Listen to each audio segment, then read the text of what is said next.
Hi, my name is John Saville and welcome to my Infrastructure as a Service overview for Azure 2019 edition.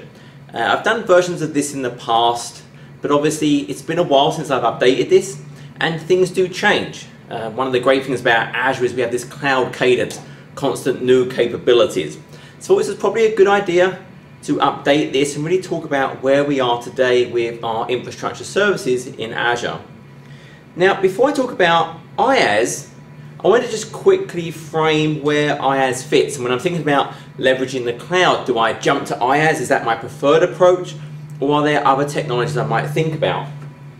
So often we kind of have these layers. And I can think about on premises, I would think about, well, I have kind of storage, I have network, I have compute, then I have some kind of hypervisor. So I have a hypervisor, then on that I have operating systems that might be having certain runtimes, certain middlewares, I have my app, and I have my data. So all of these layers are kind of super important. Now on premises, so if I'm we'll use green for on-prem. So on-prem, I'm responsible for all of that. I pick the storage solution, I pick the network, I pick the compute, I pick the hypervisor. I have full visibility, full configurability into every single layer of that. But I still have all the responsibility. I have to manage that, I have to patch it. So I worry about all of these things. So on premises, this is all kind of you. I manage every single layer of that. Now we start getting into the cloud, and I can think about infrastructure as a service. The layer kind of goes here. The vendor, for example here, this is Azure, they're responsible for the storage, the network, the compute, the fabric elements. They're responsible for the hypervisor.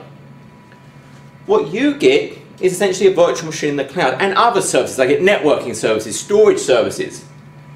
So I'm responsible for everything inside that operating system. Now, I still have certain configurations I perform. I can use virtual networks, I can use storage, but I'm not managing the underlying fabric elements. I get presented a certain service, there's a certain SLA associated with that I'm going to take advantage of. I'm going to build that into my architecture. Now everything inside that VM, I have full access. I can log on directly to the operating system, I can install whatever apps and middlewares and runtimes, so I have complete configurability within there. I also have all the responsibility. I'm thinking of backups, I'm thinking about antivirus, I'm thinking about configuration, I'm thinking about, is the firewall configured? Now there are things to help.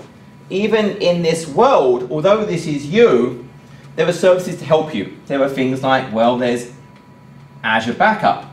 Kind of one click and I can back this thing up at 3 AM every day.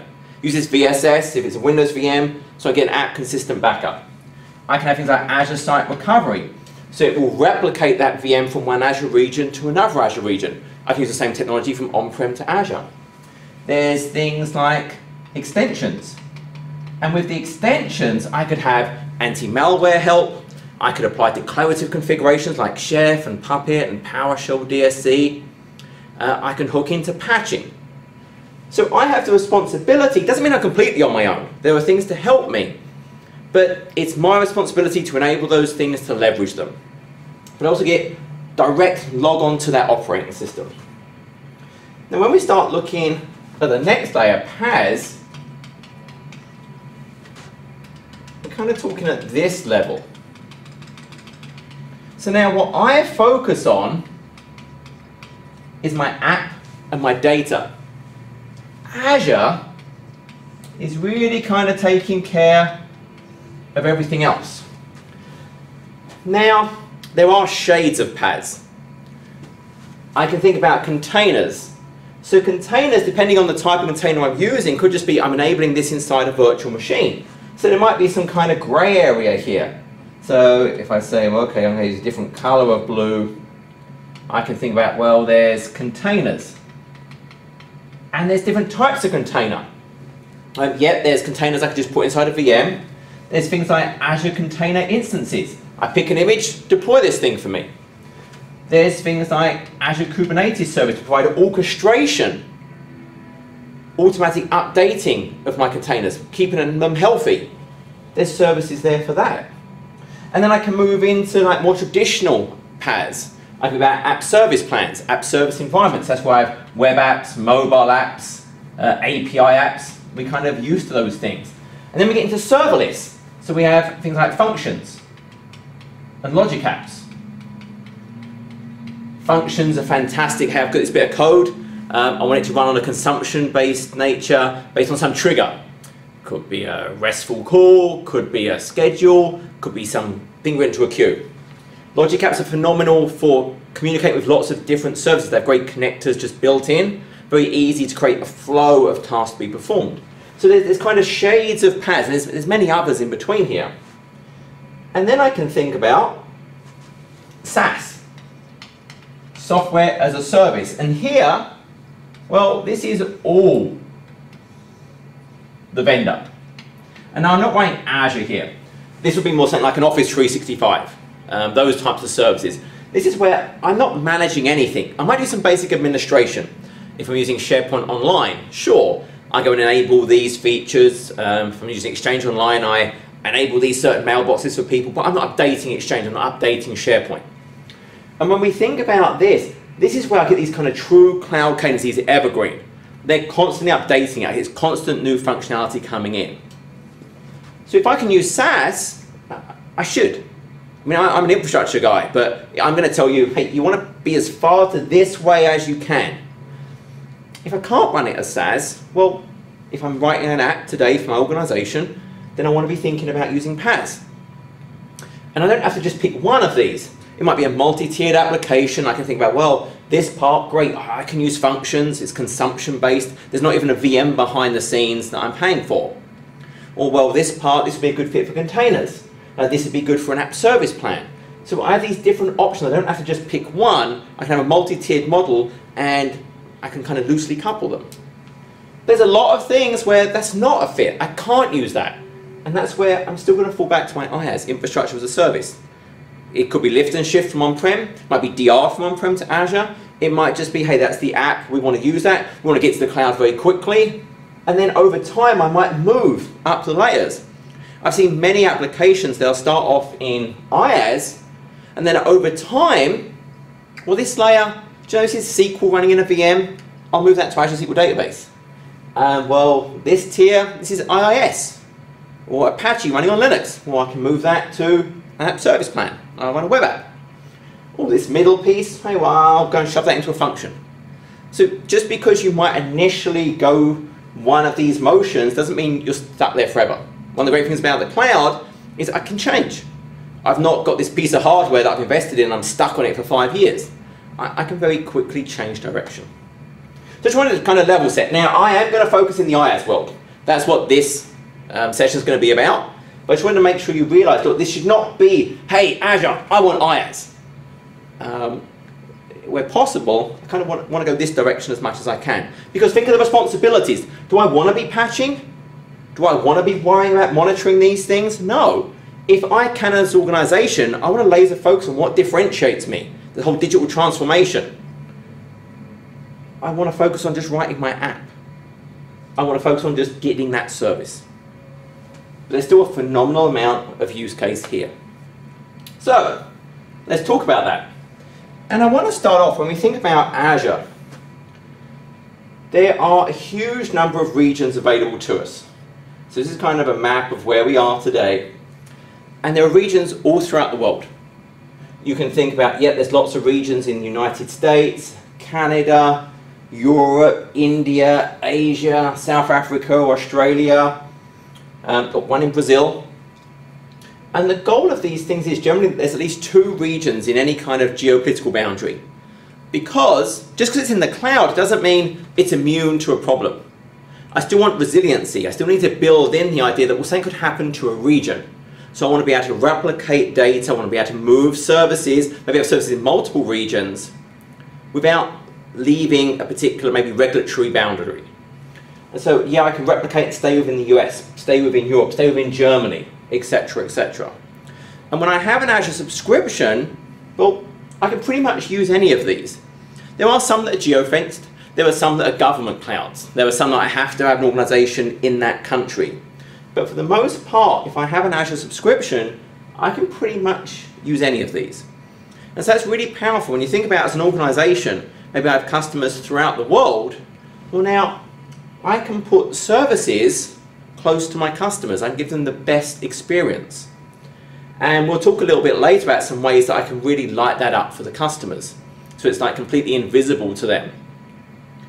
And when I have this ability now to stand these things up, instead of having one really big group of servers in one region, well, I might have some here, some here, some here, some here, and it costs me the same. It's not costing me any more money, it's increasing my resiliency while giving me a better performance for my customers. So we have all these regions. Now, within a region, I can think about, okay, great. Let's say this is a region. And just for example, we could say this is, I don't know, West US.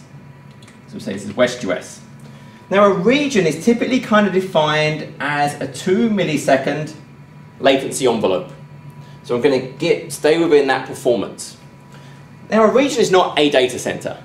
It could be 2 data centers, it could be 4, it could be 16. You don't really care.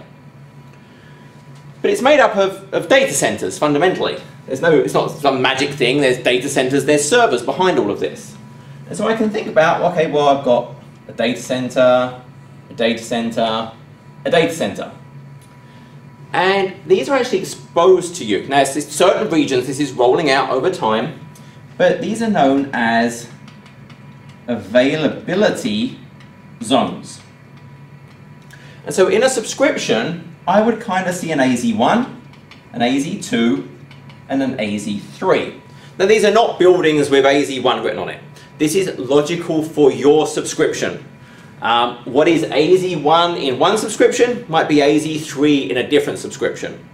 They're just ways for you to know, hey look, if I deploy some stuff to AZ1, some other stuff to AZ2, they are in different data centers.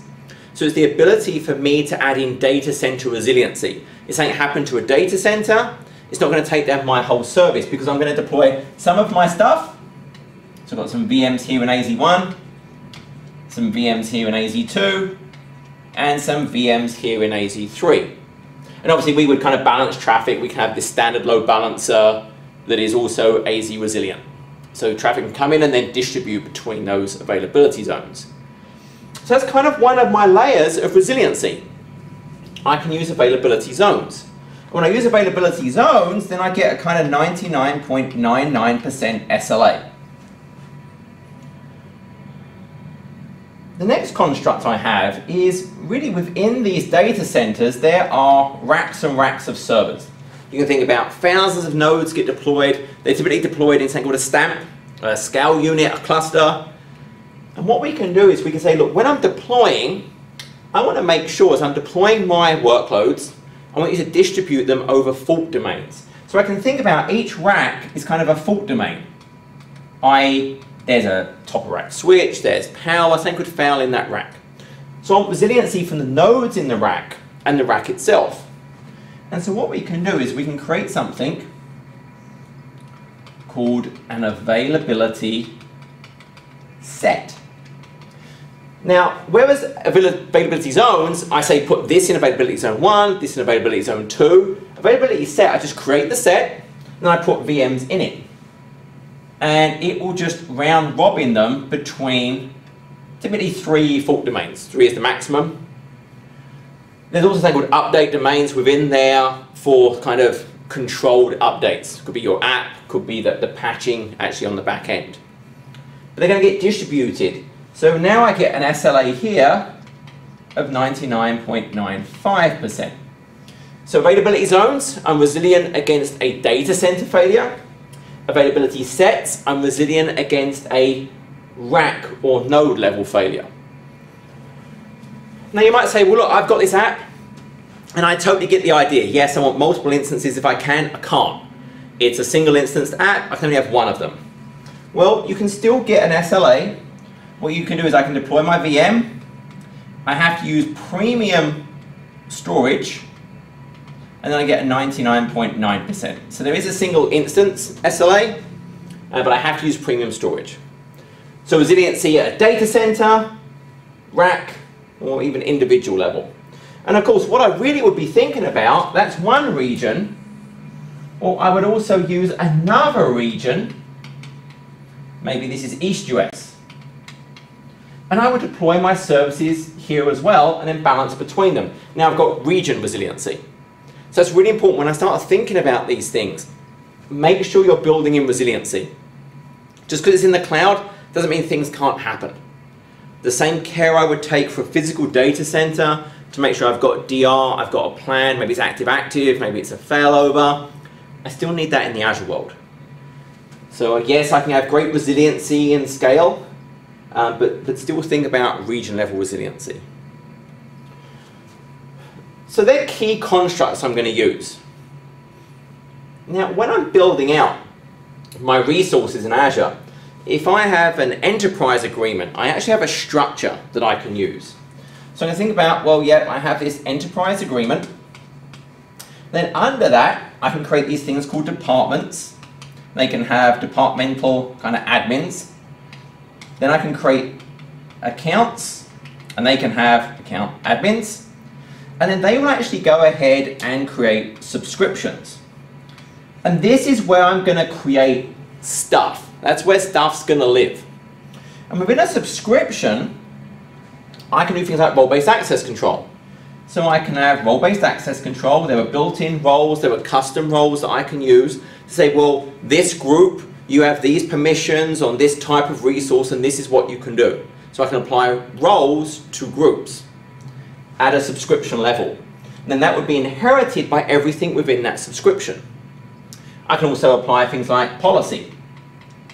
Policy is super useful. When I think about governance, it's actually somewhere where you're going to start. Before I actually start creating anything, I think governance. What is my naming approach?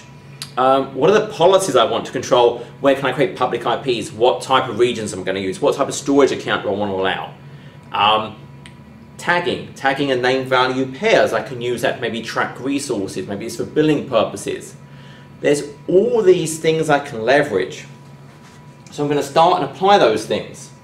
And then within a subscription, I create something called a resource group. And again, I can do RBAC at a resource group. And it's inside the resource group, I create things. VM, could be a SQL instance, it could be a storage account. Really anything you want. Everything lives in a resource group. I cannot nest resource groups. Things can live in one and only one resource group. So I can apply RBAC at this as well. And what we'll typically see for resource groups is I have a service. That service has a number of different components. Those components are going to get created together. They're going to run together. Ultimately, they're going to get decommissioned together. And so they would live in their own resource group. It's providing a service. I want to do RBAC at that service level. Now, it's not a boundary. I might have a completely different resource group, and maybe that's just got all my networking pieces in it. I can still connect a VM to that network. It's just all about how I want to control permissions, how I want to kind of delegate things. That's kind of a big use of my resource groups. When I deploy templates, I deploy it to a resource group. So think about resource groups as, hey, these things are going to run together. They're this service in common. I want to do common role-based access control on those things. Yes, I can do RBAC at an individual resource as well. That tends to get really messy really quickly. So we try and steer kind of clear of that if we can. So I might have a whole bunch of different subscriptions. So I could have another subscription here with its own resource groups.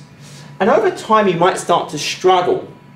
I've got all these subscriptions and applying RBAC and policy at an individual subscription level. So one of the constructs we can actually do is I can actually put subscriptions in something called a management group. And what's nice about a management group is I can apply things like policy at the management group level, and that will then get inherited down. I could do things like RBAC. I could add things like blueprints. And blueprints are super nice, because if you think about how I'm going to create a new subscription, well, what templates do I want in that subscription? What policies do I want? What sort of controls do I want? Well, with a blueprint, when I deploy a subscription, I can say create it off of this blueprint. And it will just lay down a standard set of resources and policies to that will get inherited, and I make sure things are being created in a very consistent way.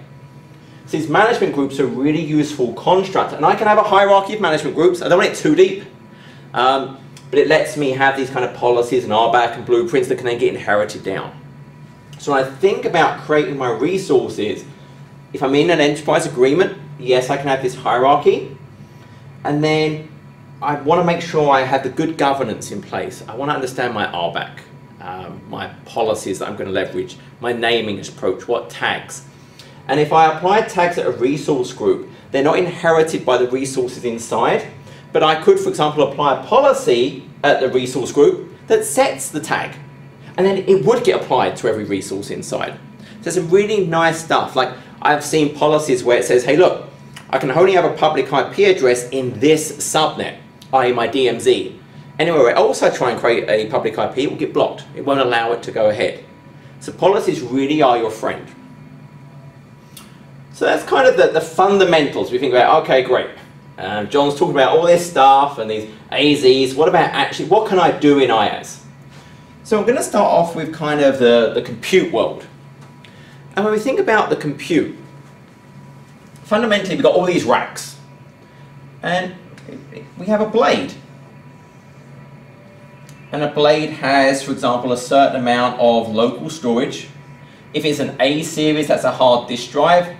All the others, it's an SSD. So everyone else is an SSD. When I deploy a virtual machine, the Azure Resource Manager, the Fabric controllers, they're going to put my resource onto a certain stamp, onto a certain node. So let's say, for example, it creates my VM here. Now, what is that virtual machine? I can't just create a completely custom VM. If you think about it, this node has a certain amount of CPU and memory and local storage and storage bandwidth and network bandwidth. Maybe it has NVIDIA CUDA cards. It has a certain amount of resource. So we need to make sure the resource is kind of used in a fairly linear pattern. You don't want one VM using up all the memory and using one core. I've got a lot of wasted resource. So we have different SKUs, series of virtual machine, and then sizes. And some of them are compute focused, some of them are memory focused, some of them are storage focused, some of them are specialized, high performance type VMs with RDMA network adapters, 40 gigabits per second of network throughput. Some of them have NVIDIA CUDA cards. Some of them are just really, really big. And so if we jump over, we can actually see there's all these Windows VM sizes. And it talks about kind of general purpose, compute optimized, memory optimized, storage optimized, ones with GPUs. There's all these different options available. And within those, we just pick one, for example. I can see, well, let's look at the DSV3. Well, it's got a certain number of virtual CPUs, a certain amount of memory, a certain amount of temporary storage, how many data disks I can attach. What is the storage throughput it will support? And this is really important because we're going to talk about storage in a second. And yes, storage has a certain set of performance characteristics, throughput, IOPS size. And that's one factor. But the other factor is, what does the VM support? It's no good attaching a whole bunch of really high performance storage to a VM. The VM doesn't support it. So I have to figure out, what does the VM support? Uncached throughput, number of network adapters, what is the network throughput? So I have all these different metrics. And by and large, what I'm doing here is I'm getting a certain number of virtual CPUs, and I've got 100% of that.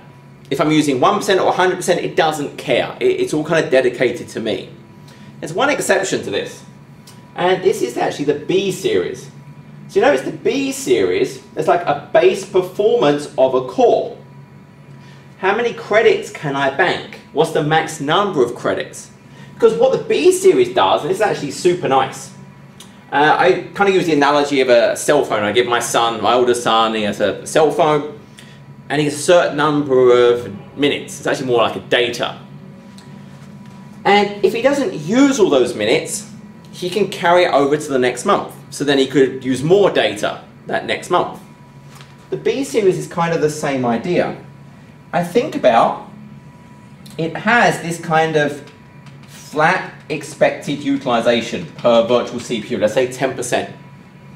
And so if my actual utilization is only off running at 5%, what I'm actually doing is I'm going to start banking credits. So I'm actually gaining credits. So I can start banking. So I'm using less than my allocated percent of that virtual CPU. I start to bank credit. So now, hey look, I have a busy time. Maybe it's a domain controller, it's bursting, it's logon storm, and I want to burst my CPU up. Well, I've got credits banked. So I can start billing against the credits I've built up until I exhaust that, and then I'm kind of go back down. So if I have these kind of variable workloads, these burstable VMs are phenomenal. And that's a lot of types of workloads. My domain controllers, my file servers. Generally, I'm not that busy, but I need to burst to a certain performance as required. The B series lets me do that. So these are super useful, and I'll kind of make a note. This is the B series. And I use these for a lot of things because they're a lot cheaper, and I still get the performance when I need it. Most of my B series, they're banked to maximum. And then I can call on that if I actually need it. Now you may notice something else as well. You may have noticed some of these virtual machines have a version. So why do we have a version? Think about Azure deploys these stamps of servers, thousands of servers at a time. And technology advances, hardware advances, CPUs advance. So they get in some new bank of servers, well, they've got a different CPU. They're faster.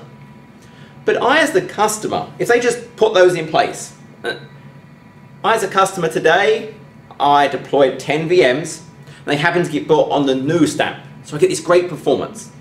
And then tomorrow I add 5 more to that same farm, but they happen to get put on an older stamp, and I'm like, why is the performance difference? That's really not good for me as the customer. So the point of the versions is that I can be consistent. I'm guaranteed a certain Azure compute unit, and I'm going to get consistency. If I just want the best I can get, I'll go to the latest version. If I've already got some deployed and I want consistency, then maybe I'll use the V2, for example. And all of these are measured in something called the Azure Compute Unit. You can actually see here the Azure Compute Unit. And it tells you kind of the A1 is the base, 100 is my score for an A1.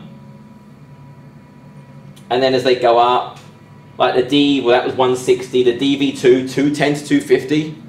DV3, 160 to 190. Why is it less? How did it go down? How did newer hardware go down? And it's because with the V3 for the D series, the E series and the M, they actually turn on hyperthreading. And it does show you that. So here I can see, well, these ones using hyperthreading. So the actual performance is slightly less per virtual CPU because I'm actually now using hyperthreading. But overall, I'm going to get better performance. When I have the hyperthreading enabled VMs, I can also do nested virtualization. I can actually run a hypervisor inside an Azure virtual machine. It's exposing the hardware-assisted virtualization capabilities of the processor into that Azure virtual machine. That's not to say you should go and run hypervisors in Azure. When I do that, I lose a lot of the management capabilities using Azure Resource Manager. But if you're really desperate, it's there. Containers, when I want kernel mode isolation, it can leverage this technology. That's actually why Hyper-V in 2016 originally added this. So I could have Hyper-V containers which required virtualization inside an operating system.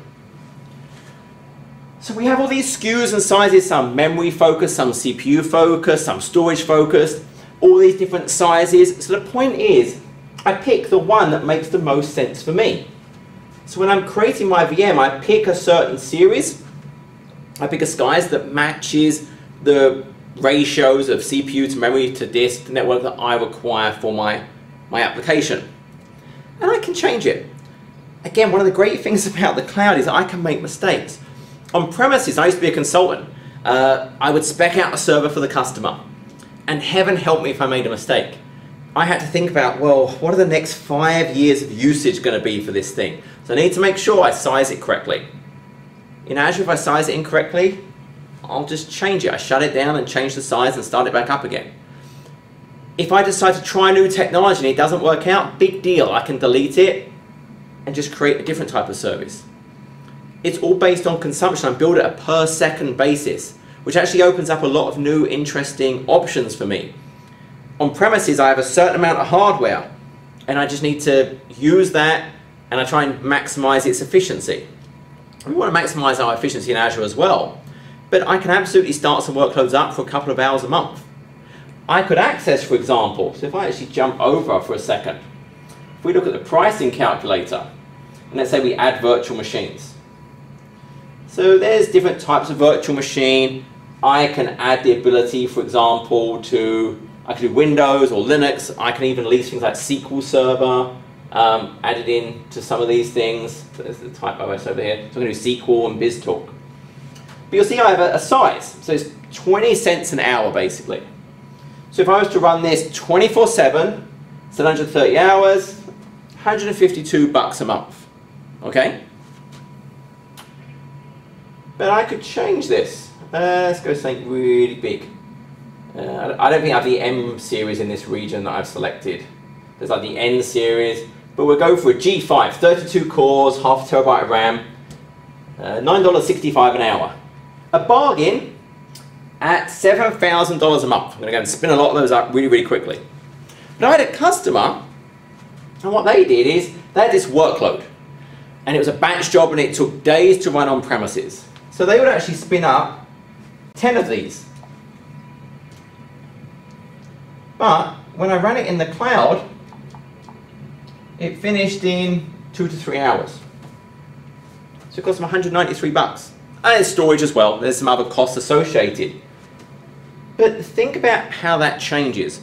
Today on premises, I have workloads. Maybe I have a web front end. I have 10 instances. Do you shut them down at night? Do you shut them down at the weekend? Do you shut down your developer environments? No, why would you?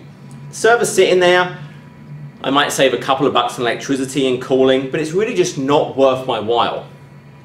In the cloud, I'm absolutely going to shut those things down. I'm absolutely going to scale because there's dollars per second. And again, it's showing you per hour, but it's actually a per second granularity. So it's a really important thing. So when I think about moving to Azure, we have to change the way we think. We are not just going to run things 24/7 if we don't need them. We are absolutely going to scale. And scale's a really important consideration when we think about this. Because on premises, we're very used to the idea of I'm going to scale up. I make it bigger. And bigger gives me more CPU and more memory, and that might be really useful. It might do the job. But a lot of the times applications actually have a limit to how much resource they can actually efficiently use. And when I make something bigger, I'm not making it more resilient. I have a bigger OS instance, but if that OS instance crashes or has to be patched for routine maintenance, the service is down. What we want to do is I think about scaling out. I add more smaller ones, and it's costing me the same. 16 core VM is going to pretty much cost me the same as 4 core VMs. But now not only am I increasing my scale, I'm increasing my resiliency. I've got 4 of these things, one can go down. The other 3 are still running. I use availability sets or availability zones. I'm resilient from a rack or a data center level. I might even just deploy 2 in East US, 2 in West US. I've now got region level resiliency. So this is the model we want. And the other reason this is so awesome is if I'm scaling out and in, I can dynamically change how many are running. So there's a feature called a virtual machine scale set. And what this essentially lets me do is I can think about, well, I have kind of, maybe it's a gold image, or maybe it's just a declarative configuration I can apply to a standard OS image that's in the gallery. But what that can do is I can say, well, I have a minimum number of 2. a maximum of 10. I want to scale if the CPU is greater than 70, add 2. If the CPU is less than 30, remove 2. It could be based on a queue depth. There are other things I can do. But the point of this is I just have a template and then it's going to go and create them. Oh look, everyone's coming to my website. Oh, I'll go and add some more. Oh, it's still busy. I'll add some more. Well, now it's quieting down. I'll delete some. And remember, these boxes are all per second dollars. So that ability to auto scale is huge.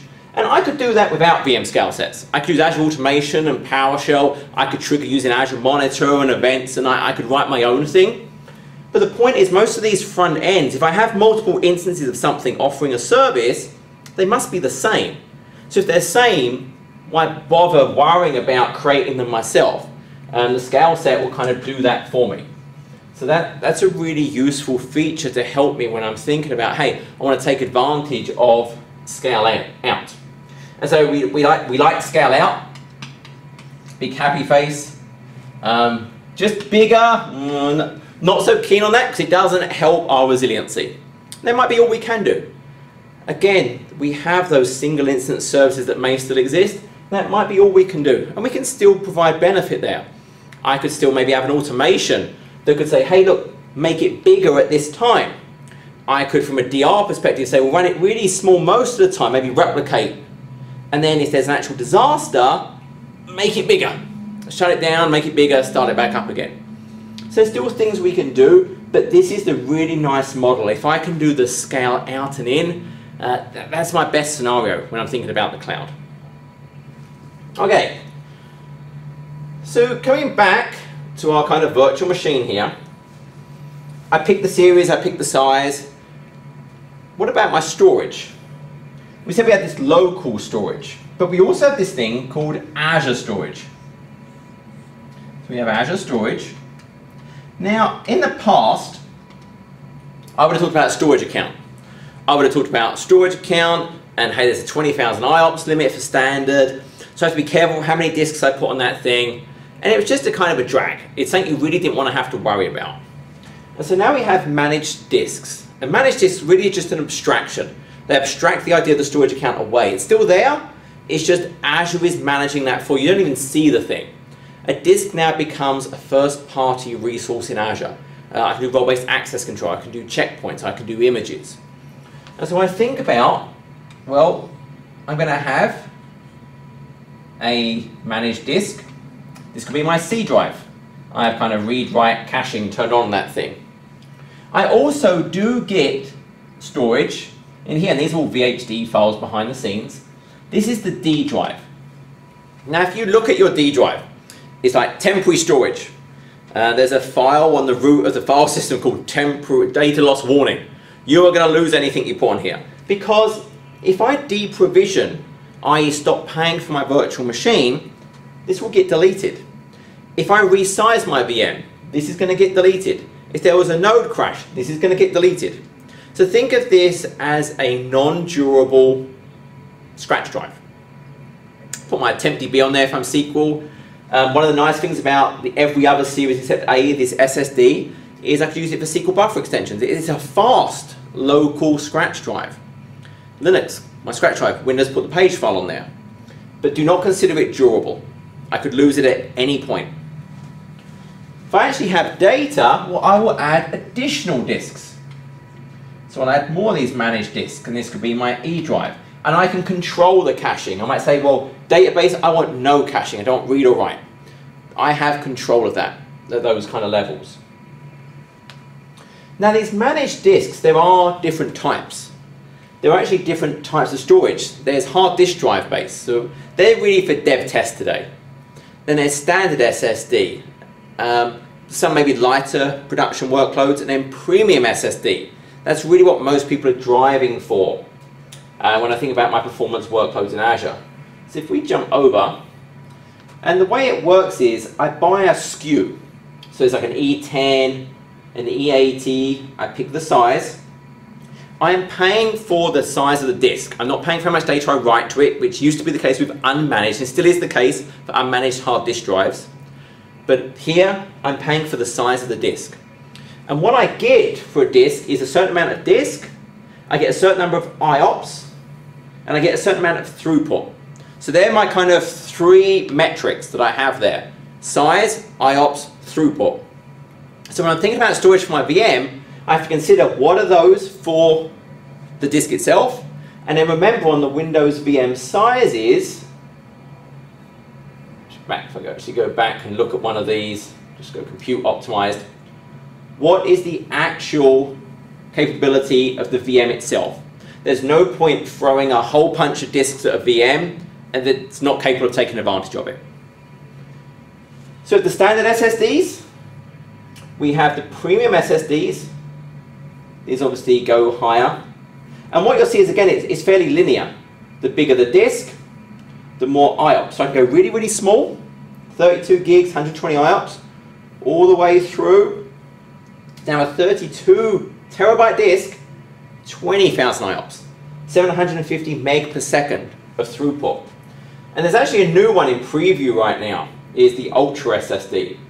And this is kind of in flux right now, but you'll notice 2 gigs, 4, 512, 1 through to 64. I can go up to 160,000 IOPS for a disk. One disk, 160,000 IOPS.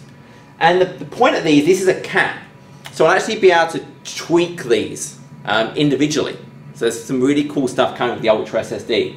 But kind of still this kind of 2 megabyte per second throughput cap. So all these different types of storage that I can use. So again, I'm going to pick the ones that make sense for my particular type of workload. And I can kind of mix and match these on the virtual machine.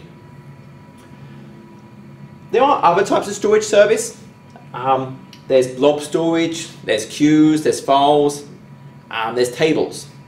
And within those, there's things like, well, there's regular storage, there's a cool tier where I pay less for the storage but more for the transactions. There's an archive tier where it's not even available live online, it's kind of moving it off but I pay less money.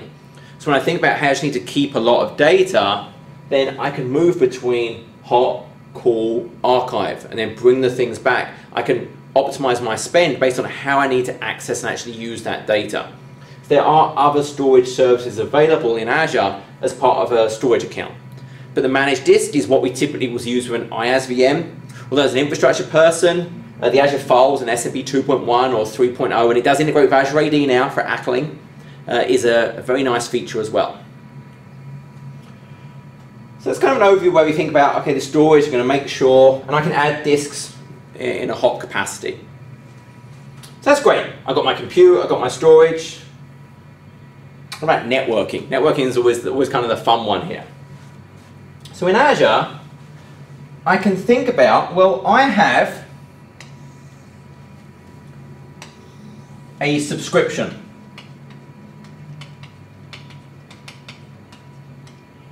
And within a subscription, I can use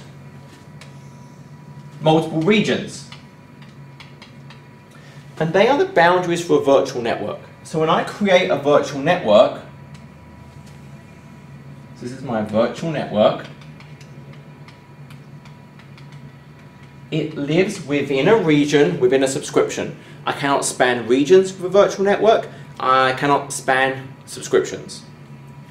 That virtual network is made up of one or more CIDR ranges, so 10.1.00/16, for example, and I can add multiple ranges to this.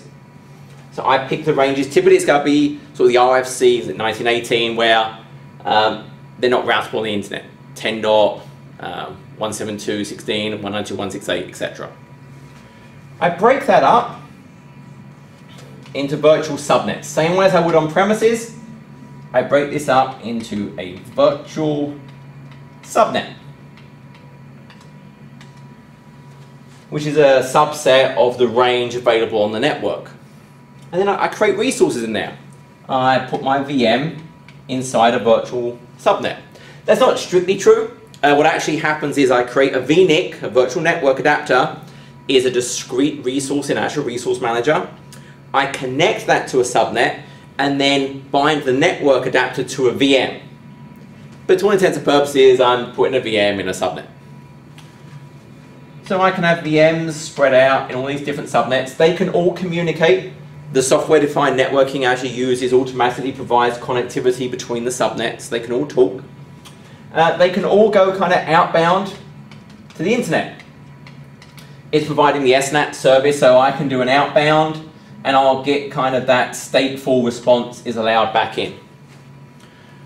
But what about if I actually want to offer a service to the internet? I need a public IP. I can attach a public IP directly to a virtual machine.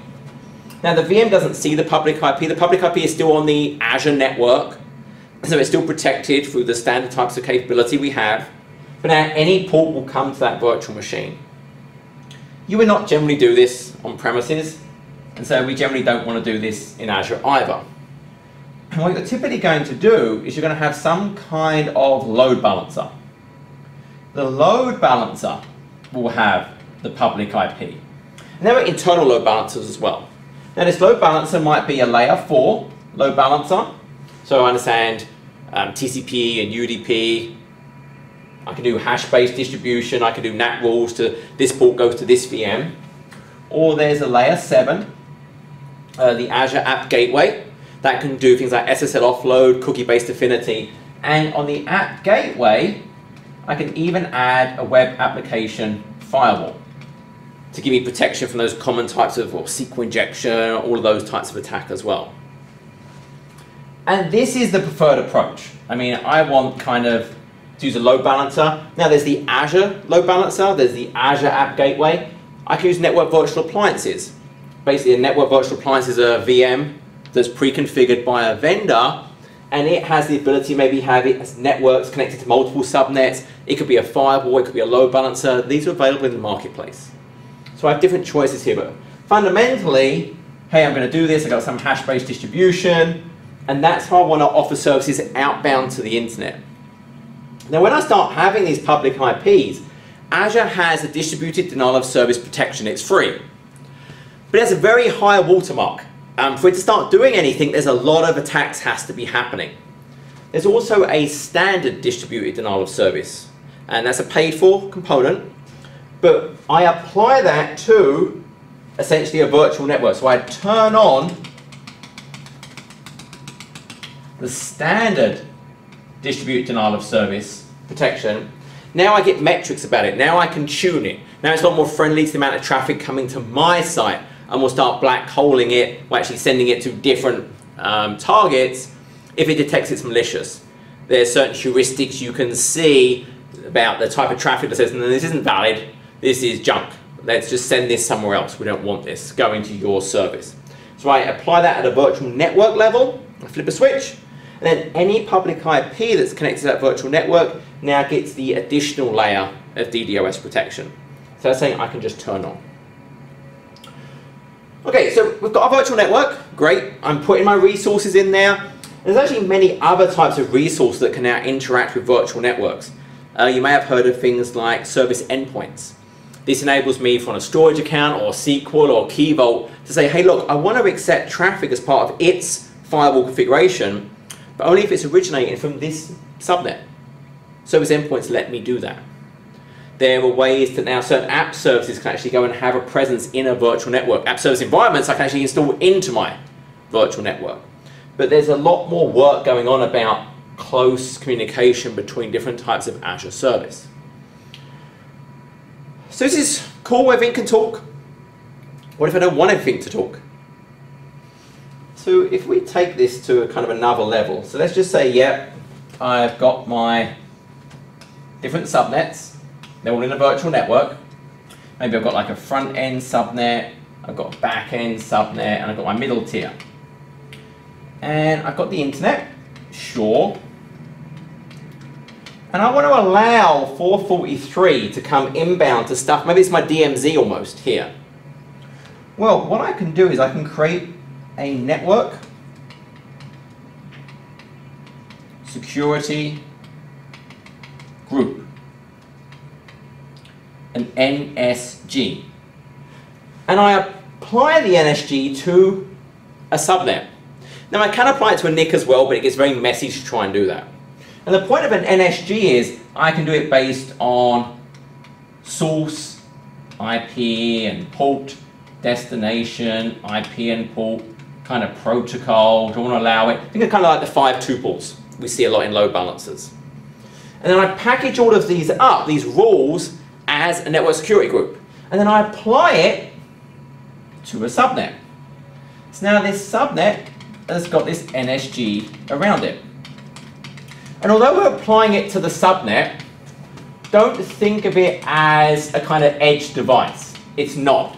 I have Hyper-V as the hypervisor, there's a virtual switch, there's a virtual filtering platform inside the switch, and so these rules are actually enforced inside the virtual filtering platform at the VNIC level. So when the traffic is coming in and hits the NIC, that's where these rules are enforced. But what these rules could say is that, well, yeah, this is going to allow 443 to come in. It's going to maybe allow 443 to this one. It's going to allow maybe 1433 as SQL traffic to there. But it's not going to allow any internet traffic for these. It's not going to allow that communication. So based on IP ranges, I can control the flow of traffic using network security groups. Now if my traffic doesn't fall very neatly into this subnet, this subnet, this subnet, there's something called application security groups. And if I think about, I have my VNIC, my virtual machine NIC, what application security groups let me do is I can kind of apply a tag. So I could say, well, this is a SQL VM. And that gets attached to a virtual machine. And I could say, well, I've also got another type of NIC here, and I'm going to tag that as, I don't know, app1. And that gets assigned to a VM. And now, as part of my NSG rules, instead of just being IP ranges, I can now use my tags. So I don't care the IP range, I care about the NIC tag. So I can say, well, app1 is allowed to talk to SQL on this port. It just simplifies my rule sets. So that's kind of a really nice capability I can do with the NSGs. That's how I can control the flow of traffic. Again, there are other options. I can have those network virtual appliances. I can use user-defined routing that lets me say, hey, the next hop for this target should go to this appliance, and it could do its own filtering, its own controls on that. But this is a very nice kind of capability to control the traffic flow. So, all good. But I talked about, well, the region of subscription is a boundary. What about if I'm in multiple regions? What about if I have different subscriptions? So I can do something called network peering. So if I imagine I have kind of a Azure here, and I have a VNet, say I'm VNet 1, and I have another VNet, VNet 2, and another VNet. What I can actually do, and these actually, they could cross region as well. So I could have another region over here. I can do peering. And what peering does is on the Azure backbone, it's now going to connect them with the full speed that the VM is capable of. Obviously the IP spaces cannot overlap, but now they can all talk to each other. Sorry. Careful what I just said. They can all talk to the network they are peered to, because these are not transitive. Just because 2 can talk to 1 and 3 can talk to 1, 2 and 3 cannot talk. I would have to create a mesh. I would actually have to add a peer here as well for 2 and 3 to talk. Now there are things I can do. If I don't want to add this mesh, there are things I can do to kind of hairpin the traffic via maybe a Microsoft Enterprise Edge, a meet me location for peering. I could add a Windows firewall with user-defined routing and make it turn the traffic around. So there are things I can do if I want these to talk without manually adding all the peering relationships. But by default, it is not transitive. So it's an important point to realize. I have to explicitly add these. And one of the nice things when I do peering is imagine, I'm going to get there in a second, imagine this actually had some kind of connectivity. Maybe it was via site-to-site VPN, maybe it was express route, and we're going to talk about these. If I say use remote gateway on these, and I enable kind of transit routing on this one, what this will actually let me do is they can use the connectivity of the hub. So these are kind of spokes. If this has connectivity to maybe another network, maybe on-premises, whatever, the BGP blocks will actually get propagated back to these, so it will know, hey, I want to get to whatever's connected down here. It will send the traffic to here. I'm going to enable forwarded traffic, and I'll actually be able to talk to whatever this is connected to. These cannot have their own gateways. That's kind of a requirement here. But I can use transit routing, and then they will use whatever gateways the hub has. So that's a really nice capability. It's not just, hey, I'm peering so they can talk to the hub. Whatever connectivity the hub has, if I enable that capability, they're going to get that as well. So that's kind of a very cool thing. I just enable that gateway transit and then use remote gateway on those. So network peering, super useful. I cannot use a remote gateway for a VNet in a different region. That will not work. So this one could not be using this gateway. So I can connect all these things together. But let's talk about this part then. Okay, well, I want connectivity to stuff. So we have different models for this. So I can think about, well, okay, I've got my Azure, got my virtual network, and I've kind of got my on-prem. And one of the options is I can enable a gateway, a site-to-site VPN, and I have some gateway device on here, and over the internet I have a site-to-site. There's different SKUs of gateway available, I think, and there's kind of an active set of VMs up on this side that you don't see, but that's how they manifest. I think it's at like 1.25 gigabits per second, but this can change over time. What about the latency? I have no idea. This is going to change. It's going over the internet. I have no way of really controlling that. So I'm not going to get consistent latency. Also, what I'm getting here is something called private peering. I'm connecting this IP space and this IP space.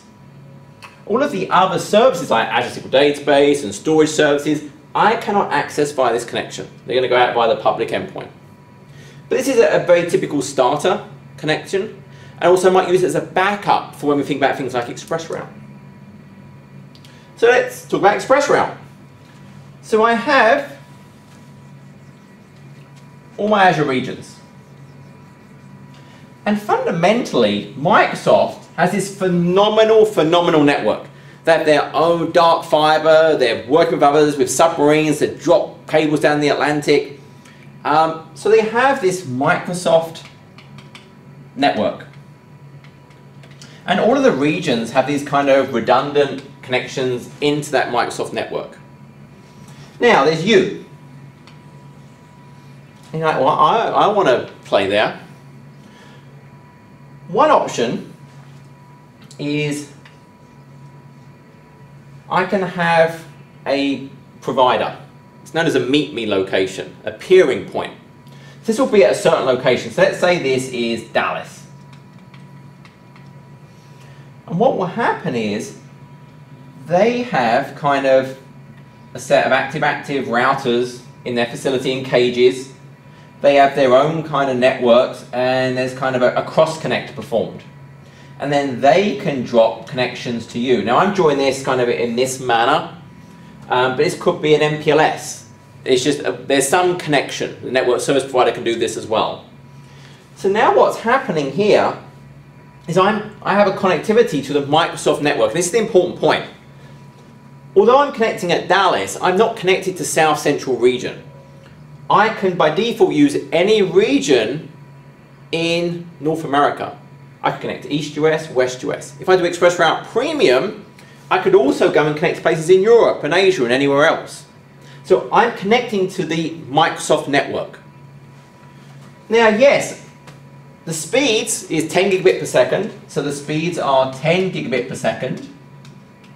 Or there's kind of Express Route Direct, which actually go up to 100 gigabits per second. It's different.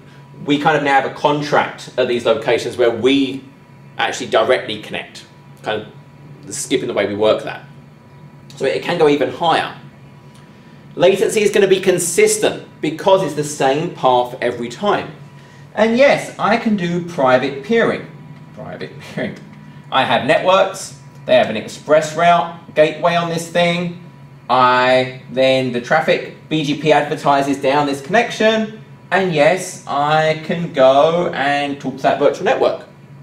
If I had different virtual networks connected to the same express route, then they would actually be able to talk as well. Important point. If I do this to connect these two together, the traffic is going, it's hairpinning via the meet me location. So wherever that latency is, I'm going to experience it. And so probably a network peering is still a better option to get these to talk to each other. It's just an important point to kind of think about that.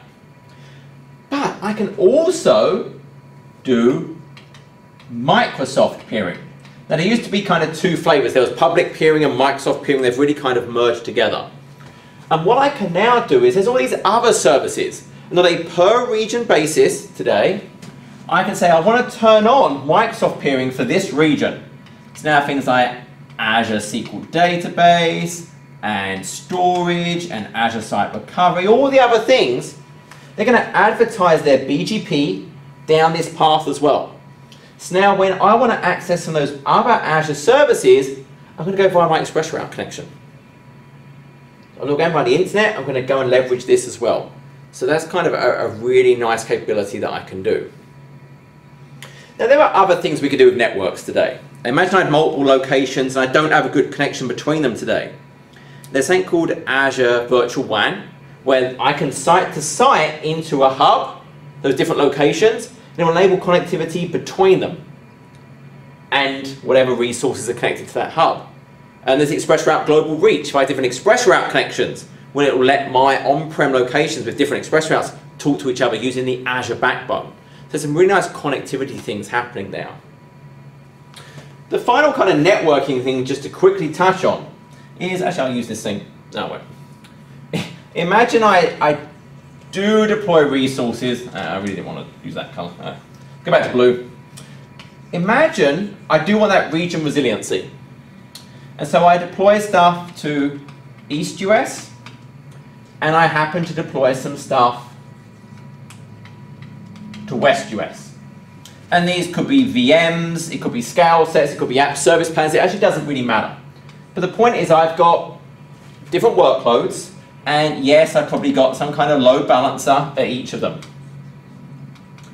And what I want, this could be Europe, it could be Asia. And I have my customers, people going to consume these.